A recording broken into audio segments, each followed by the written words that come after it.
കണ്ണൂർ വിമാനത്താവളത്തിൽ നിന്ന് നിങ്ങളൊരു വിമാനത്തിൽ കയറി പറന്നു തുടങ്ങി തിരുവനന്തപുരം വിമാനത്താവളത്തിൽ പോയി ഇറങ്ങുന്നതുവരെ നിങ്ങൾ താഴോട്ട് നോക്കിക്കഴിഞ്ഞാൽ ദൃഷ്ടിഗോചരമാകുന്ന കേരളത്തിലെ സകല വികസന പദ്ധതികളും കേരളത്തിൽ കൊണ്ടുവന്നത് UDF-ന്റെ മുഖ്യമന്ത്രിമാരാണ്.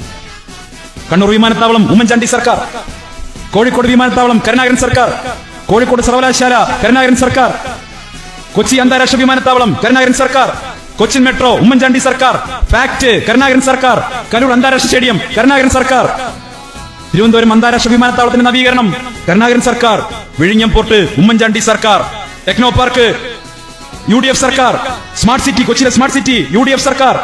അങ്ങനെ ആകാശത്ത് നിന്ന് നോക്കിക്കഴിഞ്ഞാൽ കേരളത്തിൽ ദൃഷ്ടിഗോചരമാകുന്ന കേരളത്തിലെ സകലമാന വികസന പദ്ധതികൾ നടപ്പാക്കിയത് UDF-ന്റെ മുഖ്യമന്ത്രിമാരായിരുന്നു എന്ന് നമുക്ക് അഭിമാനത്തോടെ പറയാൻ പറ്റും. പക്ഷേ പ്രിയപ്പെട്ടവരെ, അതേ വിമാനത്തിലിരുന്ന് താഴോട്ട് നോക്കുമ്പോൾ കേരളത്തിൽ പൂട്ടിക്കിടക്കുന്ന സകല സ്ഥാപനങ്ങളും സകല വ്യവസായങ്ങളും പൂട്ടിച്ചതും ഇവിടുന്ന് സകല ആളുകളെയും നാട് കടത്തിയതും അത് ഈ MP രാജേഷിന്റെ നാറ്റച്ചെങ്കൊടി കുത്തിയതിന്റെ ഭാഗമായിട്ടാണ് എന്ന് കൂടി നമുക്ക് കാണാൻ സാധിക്കും.